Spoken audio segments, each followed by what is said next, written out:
Laiatu Latu has the tools to be an impact player from day one for the Indianapolis Colts. Let's get to it.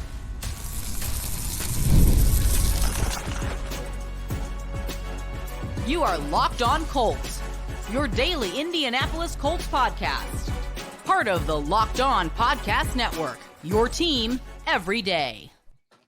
Thank you all for tuning in and making us your first listen of the day. This is your daily podcast covering your Indianapolis Colts, part of the Locked On Podcast Network, your team every day. Today's episode is brought to you by Monopoly Go. I admit it, I have a competitive side, and it is a big fan of Monopoly Go, the mobile hit twist on the classic Monopoly game. So join your friends and download Monopoly Go now free on the App Store or Google Play. Hello, everyone. I'm Zach Hicks of HorseshoeHuddle.com, your favorite co-host here on the Locked On Colts podcast. My running mate, Jake Arthur, is not here again this week. He's going to be out on vacation down in Florida, having a good old fun time there. I'm holding down the fort this week, but don't worry. I got a slew of awesome guests coming in. The first one this week being Ian Cummings of Pro Football Network, one of the best draft analysts in the game, did a fantastic job yet again this season. I have him here today. We're going to talk about all the Colts draft picks, or as many of the Colts draft picks as we can get to today. Me and Ian are both long-winded dudes, so we'll see what we can do with getting to all these picks. But we're going to spend the whole first segment talking about Laiatu Latu, because that's the big name, obviously, in the class.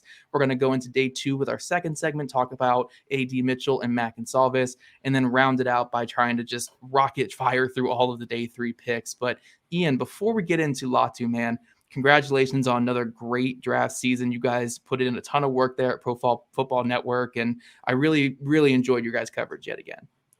Yeah, it was a good one. It was a rewarding cycle this time around. You're always looking for things to improve, right? And that should be at the forefront always. Is kind of thinking, how can we hit more, cover more ground, hit more topics, right? So this past week, 2 weeks, I spent auditing my grading scale for each position, right? Like thinking, what are some other traits that I can change the weights for to, more accurately identify what I'm looking for, and also what succeeds at a given position, right? So, the work is never done in that respect, but it was a very productive cycle and a very exciting one too. For a long time, we didn't know what was going to happen from the top of the board all the way to the bottom. So it was great to ride through it with everyone, and now we're rolling the tape forward to 2025. Awesome. So if you guys want to get ahead on some of your 2025 stuff, make sure you're following Ian Cummings on Twitter at IC_draft. But today we're talking the Colts draft, 2024 draft. The Colts surprised everyone by taking the first defender off the board at pick 15, which is absolutely insane.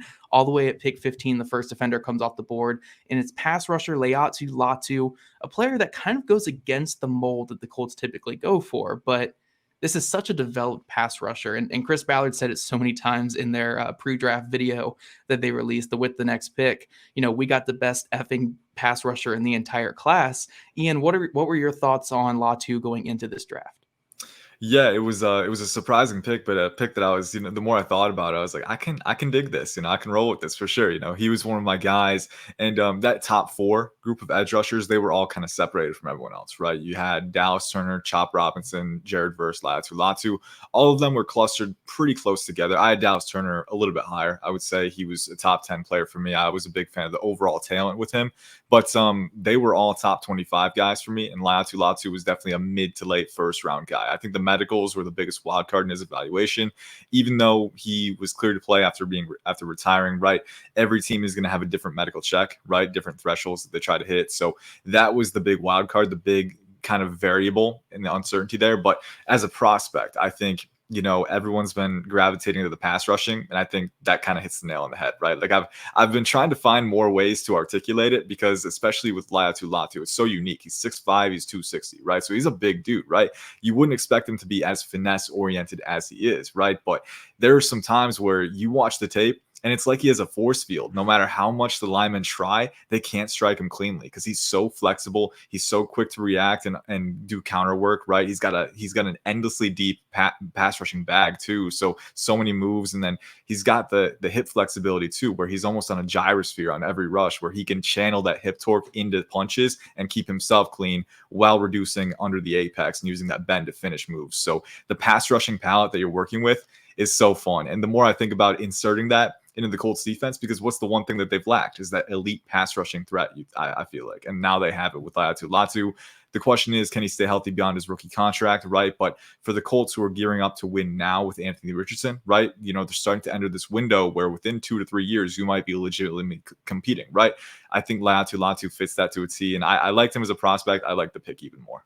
Yeah, and it's such an interesting ad too, because the Colts had 3 edge rushers with 8+ sacks last year. You're getting a guy in here though with Laiatu Latu who could maybe be even more than that. I mean, you're taking an older player, 23 years old, going to be 24 throughout the season, who's very developed, had nearly 30 sacks the last 2 seasons in college football. I know it's not a one-to-one comparison, but you're adding this guy to a group that's already a good edge rush, group that they already have going on here. But one thing I really want to talk about with Laiatu Latu is, I don't know if you have a similar process to me, but when I'm evaluating prospects, I look for the physical deficiencies, the physical issues that I can't fix with time. It's just physical issues. And I try to see where a player can kind of mitigate those issues on film, and if that seems like it's something that's translatable. And when I look at Laiatu Latu, the 2 things that stood out were obviously the explosion testing wasn't fantastic in the pre-draft cycle, and also the arm length. The arm length is below average when it comes to him. Now, when I saw his film, though, he's a player who uses snap timing to mitigate the explosion issues. So he looks way more explosive on film than he did in the pre-draft cycle because of that snap timing. He's so quick off the snap. And then, like you mentioned, with just guys can't get their hands on him because he's so flexible and has great, counter work, that kind of mitigates some of the arm length concerns. So when you're looking at a player like Latu, he has the speed, he has the quickness, he has all these things, but he also has the ability to mitigate his issues. Does that just kind of add to the polish that he brings to the NFL? I think for sure, anytime a player is as polished as he is, it does kind of not raise your margin for error, but I think it limits the opportunities for error, right? That other players can capitalize on, right? Because he's just so refined and so flexible. Again, the flexibility was the biggest thing on tape, right? Yeah. Obviously the hand usage is incredible, right? And I think that's one thing that, people talk about developing at the NFL level, but you've also got to remember that NFL teams have a limited amount of practice hours that they can use on these guys. And a lot of those hours, especially during the season, will be spent on install, not development of your skills, right? So having a guy like Latu, who's so natural in that regard, is so special. But the flexibility for a guy who's 260 pounds, right? Like ankle flexion, hip flexibility, torso flexibility, all of the categories that I look for, he is legitimately elite in all of those areas. And that's what makes him so difficult to get hands on, right? But to your point, I do think that's very important for mitigating those weaknesses, because the power profile is not really there to me. I do think there are times where he can get a little bit of power, right? But he's not going to be a guy who's going to bowl through a tackle or kind of displace them and then stack off of that power exertion. He's very finesse oriented, and that's okay because he's so slippery. He's so quick off the snap. He's so tough to deal with those traits alone. But it is important when you see a limitation like that, can they counteract it in another way? And in Latu's case, I think the answer is a resounding yes.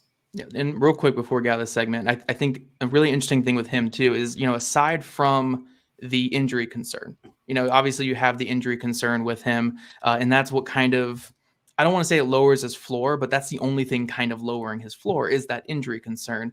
But is this kind of a swing for the fences type of pick because of what he can become? I mean, you look at the profile, and I'm not saying that it's, TJ Watt or Trey Hendrickson, but it looks a lot like those guys. This is kind of a swing for the fences, at least in terms of pass rush ability, right? Yeah, I think it is. And I think at the same time, too, I think, again, what he inserts into the Colts defensive line is exactly what they needed. I think in Kwity Paye, you have that explosive, compact guy who's a little more power, but isn't quite as bendy, isn't quite as consistent as a with that execution as a pass rusher, right? You have Deo, who's alignment versatile, who's got that length that they really crave, right? And you can move him around a little bit. You've got Grover Stewart, that nose tackle, who's got that ability to encumber blocks, but also disrupt a little bit on his own. DeForest Buckner, who plays off of that. But you don't have that guy who can be that elite pass rushing presence, right? That guy who can consistently win one-on-one against his guy and force the offensive line into a mathematical disadvantage, right? So I think having Latu in that regard, especially as a pass rusher, I think that's exactly what they needed. And if you're a defense thinking about that component that can take you over the top, it is a swing for the fences pick, because for this window that we have with A-Rich, specifically this rookie contract, and hopefully beyond that, if he can stay healthy. But I think really what they're thinking about is that 3 to 5 year stretch, right? Maybe even 2 to 5, right?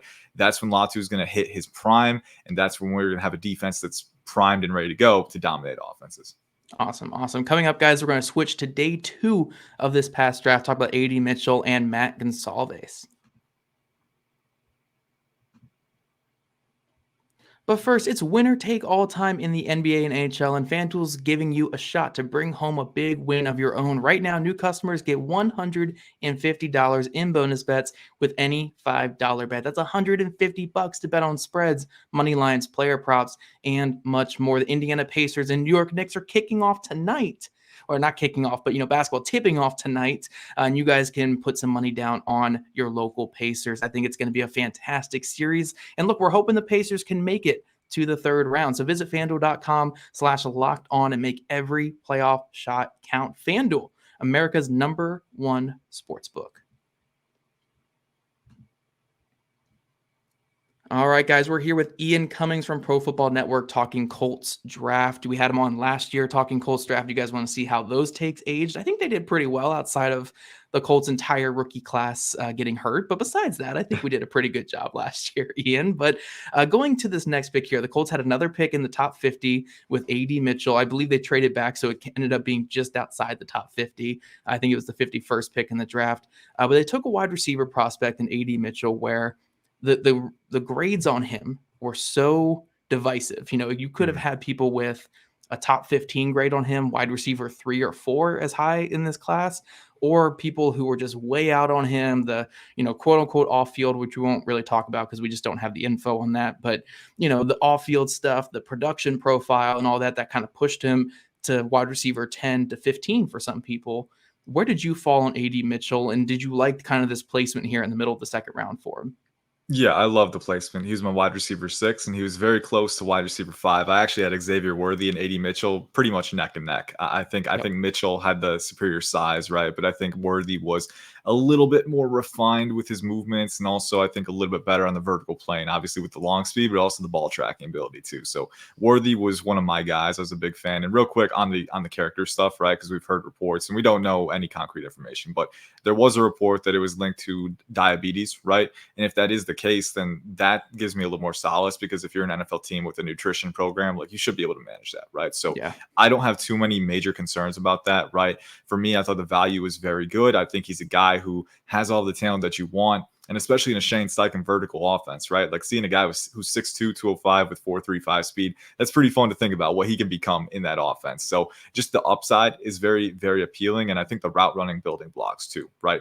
I do think there are some times where, with his quickness and his flexibility, he can be prone to using wasted motion sometimes, right? So you do want to cut down on that. But there's some really bright flashes, man, where he's putting DBs on a string with those rocker steps and then sinking at 90-degree angles and channeling explosion out of his breaks. So the route running upside truly is unmatched, near unmatched in this class. I think he can thrash DBs one-on-one, and I think he's got enough vertical speed to work. For me, the biggest thing is going to be consistency on a down-to-down basis, right? Not just the route running, but there were times where he had an opportunity to track the ball down the field in the vertical plane and maybe lost a little bit of steam late in reps, right? And to be fair, Quinn Ewers' deep ball placement didn't really do him too many favors there. But I think you are working with a guy who's got some work to do. But I think on the 3-level framework, right? Separation, vertical ability, vertical tracking, and there's some really bright flashes again too, where he'll go low for a pass to get his hands in the exact right spot, secure it against his frame, and not let it hit the ground. So I think you have everything that you need to get a true impact player on the wide receiver position, and he fits their personnel too. They've got Michael Pittman, they've got Josh Downs, but now they have that guy who can provide a little more phase versatility, and I think that's a very good thing for the offense. Yeah, and A.D. Mitchell is a guy I struggled with a lot in this pre-draft process because of, again, the production profile I think was so scary, and the inconsistencies were scary, and in that Sarkisian offense you had to hit your landmarks, and he just wasn't great at hitting his landmarks at every time, and that kind of contributed to his lack of production last year. But one thing I did want to mention with him, because we just talked about it with Latu, is you're looking at the physical weaknesses and looking about how you can mitigate them at the next level. With Mitchell, I don't know if there are the physical weaknesses, and I think that's what, like, I had him at wide receiver 6 too, despite kind of being down on him the whole process, because at the end of the day, when you're looking at the physical things that this guy can and can't do, there's like nothing he can't do. It's all mental with him. And I wanted to get your thoughts on that. Do you believe that, like, again, when we're talking physical weaknesses, do you think this is a guy who basically has none? Physical weaknesses, yeah, it's tough to point them out, man. And that was the one thing for me, is I didn't know how to quantify the vertical utility, right? Because we hadn't seen the 40 time. And again, you don't want to base everything on a 40 time, right? Because it does show up on film. Like, he's got enough speed for sure. But I was still left with questions about how he can maximize that, right? Because tracking can be a little bit of an issue sometimes, effort, late in reps, right? So, it is one of those situations where, the only guy who maybe is going to get in his way is him. And if he can take the next step, which I think the Colts situation is very good for him. You have Steichen, who's an experienced offensive mind. You have A-Rich, who's a young ascending QB with good leadership qualities. I think you have a very strong wide receiver rotation to help, him. He can learn things from them. Knowledge can percolate down, right, as it often does in the unit. So I'm fairly optimistic for what he can become in that unit. I think for him, the biggest thing is, and this is the tough part of grading wide receivers, right?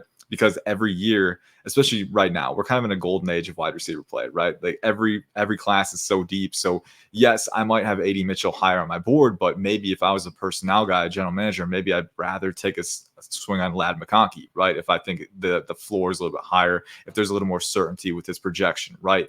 But if you're the Colts and you have a really good supporting structure around him to incubate his growth, then by all means take that swing, because I agree with you completely, right? 6'2", 205, 4.35 speed. And again, the flexibility for me. I know Latu was a big thing with him. It's a big thing for AD Mitchell too. I look at taller receivers, 6'2", 6'3", 6'4. You usually hit a point of diminishing returns with the flexibility and the change of direction, right? And the hip sync as a route runner. You don't see that with AD Mitchell. I mean, he is one of the most flexible guys in this class when it comes to cutting tight angles, sinking his hips, bending on breaks with that curvilinear acceleration and sustaining that explosiveness too. So every component that you need, every tool in the toolbox is there. Just got to put it together. So some guys don't, some guys do, but I'm optimistic that he can. Yeah, I think the Colts really swung for the fences with these top two picks. And if it pans out, I mean, you might have two superstar talents with these top two picks. So I think that's what the Colts are going for. Add two superstar upside guys to a roster that's pretty put together already around Anthony Richardson. They go a little bit safe here with their next pick here in round 3 with Matt Goncalves. Now, I know Goncalves is coming off of an injury that kept him. I think he only played like 3 games this past season. He only appeared in 3 games this past season. So didn't really get much of a final season, but the tape before that was pretty good. I mean, I was pretty impressed with his film in 2022. Braden Fisk was a game that against Western Michigan and Braden Fisk. I thought he had a really strong game in that one. But Matt Goncalves, what did you think of him? And I think the Colts are planning on moving him to guard too. So does that kind of change your outlook for him too at the NFL? Yeah, and that was kind of where I projected him to guard. I think he was one of those guys who doesn't have elite arm length. I think he was somewhere in the 33, close to 33, so around average, which is not a liability, but it's one of those things where if you can get superseded by longer guys on the edge, maybe it's better to move inside, right? With me, I look at it as you got to have elite or close to elite hand usage to counteract that, right? It's kind of what we were talking about before, right? Non-elite trait, can you counteract it? Elite hand usage, usually the way to go. Rashawn Slater was one guy who had that. Peter Skoronski was close to that, right? But, so I think with Matt Goncalves, I didn't quite see that elite precision, right? I do think there were times when, with those shorter arms, he'd lurch beyond his center of gravity a little bit, right? And that would get him caught in advantageous situations. But overall, like 6'5", 6'6", around 330, like he's got great size and great knee bend and proportions for his size too. I mean, I think playing with a steady center of gravity is not an issue. It's just trying to compensate for that lacking length in the middle of reps, right, with overreaching that can get him in trouble. But overall, I thought he was a good athlete, good depth on his kick. I think pretty good explosion and change of direction for his size. Really physical player. He'll finish, he'll play through the whistle. And I do think that power drive and that torque translates really well on the interior too. So I kind of had, and I'll have to check my notes and double back, but if I remember correctly, he did have a little bit of right tackle experience too. I could be wrong, but I think he might have.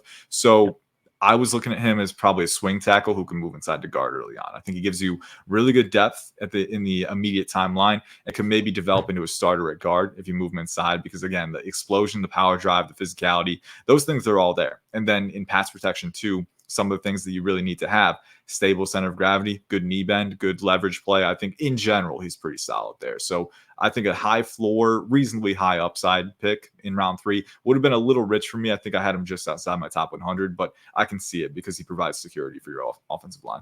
Yeah, for sure. I think he's very similar to Will Fries, who they have currently starting at right guard, and reminds me a lot of Fries as a prospect a couple of years ago. Again, a guy who, 320, 330, does not look it on film whatsoever. The way that he moves, the way that he uses his body doesn't look that way at all. But Matt Goncalves, I'm really intrigued by that pick there. We're going to move on, though. We're going to talk about the day 3 picks. And again, we're going to blast through these day 3 guys. We're going to talk about the best value picks and also guys that we're excited to see in year 1.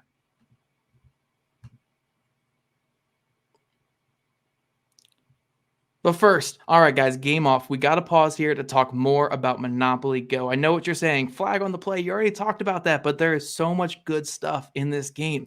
It's Monopoly Go. You can team up with your friends for time tournaments where you work together and build up each other's boards. The more you win together, the more awesome prizes you unlock. And there's just so much to get, from unique stickers that you can trade with friends to compete in albums or big prizes, cool new playing pieces to travel the boards with, and hilarious emojis for taunting friends when you smash their buildings and heist their vaults.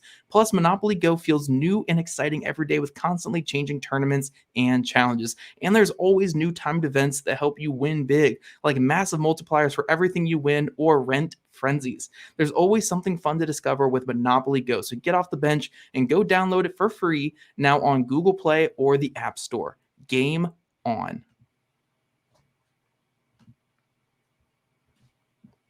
All right, Ian Cummings, this is where we shine here. Ian Cummings of Pro Football Network. This is where we shine, talking day 3. I'm going to rattle off the Colts day 3 picks real quick. Tanner Bortolini in round 4, Anthony Gould, wide receiver, in round 5, Jalen Carley's linebacker out of Missouri there in round 5 as well, Jalen Simpson, cornerback out of Auburn, Mika Abraham out of Marshall, and Jonah Lualu out of Oklahoma there in round 7. Ian, when you're looking at these guys, especially, I mean, I know the Colts are being fun with it. They're changing all these positions of these guys here. But which of these guys do you think was the best value pick on day 3 for the Colts? Which guy do you think, maybe not necessarily in year 1, but just down the line, ends up being a really good player for this Colts team? Yeah, for sure. I think Tanner Bortolini is the one that stands out. I know a round 4 guy, but I think you're looking at, Ryan Kelly and his contract situation, right? I think you could be looking at your future starter at center if you give him another year to get some more seasoning. I think looking at his tape, because he caught my eye early in the summer of 2022 or 3, I think it was 3, where he was playing guard the previous year, right? And you could see the explosiveness, the power drive, the agility, the range as a puller, right? All of those things were very, very appealing. I still think there are times as a pass protector at the center position where he is still learning how to play. He's a little top heavy, a little low cut top heavy, and I think he's still learning how to manage that. But he's got mitts for hands, man. When he can anchor and get his base beneath him, that's when he can really suffocate rushes. And again, that explosion, that power drive, that range, that all lends itself very well in the running game too. So I think you're looking at a guy who is still getting comfortable at the center spot. But in a year, if you end up moving on from Kelly, he can be your future starter. So I think that's a very good value in round 4. Jalen Carley's was the one that stood out to me, though, as well later on. I was looking at him, and he caught my eye back in like 2022, playing safety at Missouri, man. I mean, this guy is big. I think he measured in 6'3", over 220, right, with 34-inch arms. So he's big, explosive, and he's actually got a lot of coverage variability on film, too. You watch him. They did play him a little bit in single high. I don't think that's the way to play him at the NFL level, but it does speak to his, his technique, his pedal. He's got some experience doing that if you want him to, but also in the box, he tackles like an apex predator, man. He's got the length, he's got the closing burst. So I think if you get him some refinement at the linebacker spot, that could be a very fun pick too, because he's got all the traits to do it. So those were the 2 that stood out to me, but in general, I really like their day 3 haul. Yeah, I really liked it too. I think Bortolini, like you said, that's going to be their starter most likely in 2025 at center. I mean, you might get Kelly back on another 1-year deal if Bortolini's not ready, but he'll eventually be a starting center for the Colts, most likely, depending on, how that development looks. But Jalen Carley's really stood out to me too. I'm glad you mentioned that, because when you look at this Colts defensive staff, Divine Diablo with Vegas, when Gus Bradley was there, you got Kaiser White when they were with the Chargers, another safety to linebacker convert. It's just such a great environment to convert a safety to a linebacker. And Jalen Carley's, they said on the draft call, like from day 1, you're going to be a linebacker here. I think that's a great fit for him. I would have had him in some variation of box safety or linebacker as well. And I think he just has the instincts, the ball skills. And I think, the tackling ability one-on-one going straight forward in the box is a little concerning. But when he's a run and chase guy from that weak linebacker spot or from the single high spot where he can just chase guys down from behind, fantastic. Like you said, apex predator really comes out there when it comes to Carley's. But one more player I did want to talk about, at least, before we get to the end here, but Anthony Gould. I was really impressed by his film. I don't think it's like superstar or anything like that. Like, I'm not saying that this is going to be a dude who from day one is going to be a fantastic player or anything like that. But Anthony Gould, I was really shocked by his wide receiver film because I expected more of a specialist type guy where it's very straight line and everything is just vertical playing everything. But when they got him in like the slot snaps on empty personnel and stuff, where he was able to work against a linebacker or safety, he looked really fluid and quick. I thought some of the route running was better than expected. Obviously, you get the sky high punt return upside. Where did you have Anthony Gould in this pre-draft process? Yeah, and I think he was one of those guys who definitely the punt return, the specialist ability stood out right away. Like you look at teams and where they take guys on day 3, if they can be a specialist, right? That stood out because he had 2 punt return touchdowns in 2022, I believe. So he's been productive, and I think that quickness really lends itself well. But yeah, I think the route running as well. I think Josh Downs coming out was a little more nuanced with his direction changes and layered releases and things like that. I think you're still expanding the route tree with Gould.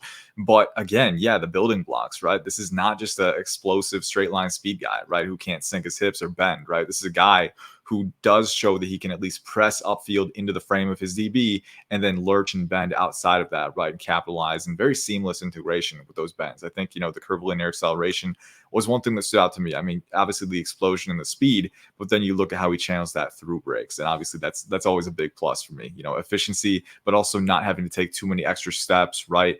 I think all of those things showed up too. So again, a smaller guy who might not translate quite as well in contested situations. But the idea is that if you isolate him in those mismatches, like you said, and if he uses that speed and if he can use it to separate, ideally you can isolate him in situations where he'll be in space. He'll be a little more comfortable just by default, right? So I think right away with that vertical speed and that separation, that bend as a separator, I think you can integrate him into Steichen's offense. And then, as an added bonus right away, you've got that return ability too. So that was a fun pick. It was one of those where they had A.D. Mitchell, right? So they didn't have to make the pick, but I think right away you've got a really good returner who can be a really nice spark plug on the offense too.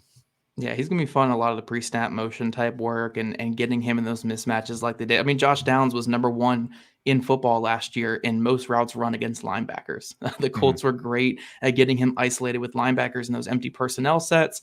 And if Downs is off the field or Downs is doing, some motion type work, you can have Gould in those similar sets this upcoming season. Jalen Simpson, too, one of the higher end free safeties in this class. Not a great safety class, a good free safety prospect, a little bit on the shorter side, a little bit on the undersized side, but he had those 32-inch arms. He had the 4.3 40. I kind of really am intrigued by his move to cornerback. I think they're going to try him at corner first, and if that doesn't work, they'll move him back there to safety. But I think this is a very, very interesting move to corner with him. Yeah, I think so too. And I think what you think about with the Gus Bradley cover 3 type corner, right, is that speed, that length as well, like around 5'11" and change, I think, but had those, I think it was 32 and 3/4. So it was almost 33, right? So he's got some range, man. He's got some range. He can close gaps with the speed and he can, envelope passing windows with that length too. So I think, and you see that on tape too, a lot of times from the safety position when he, hinges his hips around and gets in pursuit and adjusts his track. He can close gaps in an instant. He can find the ball as well. He was a playmaker. I think all of those things are very translatable in that cover 3 role, because that was the one thing, for a 5'11" guy, I didn't love the fluidity on tape. There were times when I think the sinking capacity wasn't really up to snuff at the corner position. And that was one reason why I could see people moving him to safety, right? Like if you can't quite sink your hips, a little tall on breaks too. But in that cover 3 scheme where you can play side saddle a little more with your eyes to the QB, where you can kind of adjust that spacing, I think it translates very well with his skill set, which is recovery speed, which is disruptive range. It plays very well into that. So I like that fit a lot. And I think that's one of the few teams where I would be comfortable moving him from safety to corner full time, but he's got that safety experience if you want to move them back there too and kind of use them on default. But that was a fun pick. And then Micah Abraham as well, while we're on the corner discussion, I like that one a lot. He's another one that I've had my eye on since like 2022. It was funny. Marshall had him listed at 6'1" at one point. So they were indulging a little too much there. He ended up measuring around 5'9", 5'10". But hey, for what it's worth, I think the speed is there. Not quite as explosive, but I think he's generally pretty fluid for his size. I think he's a really good playmaker. He had 11 interceptions and 39 pass deflections over the past 3 years. So the son of Donnie Abraham, I believe, NFL veteran. So he's got the instincts. He can play the slot, the boundary a little bit. I'm very intrigued to see what he can do because, what he lacks in size or actual size, not listed, he makes up for with that playmaking instinct too.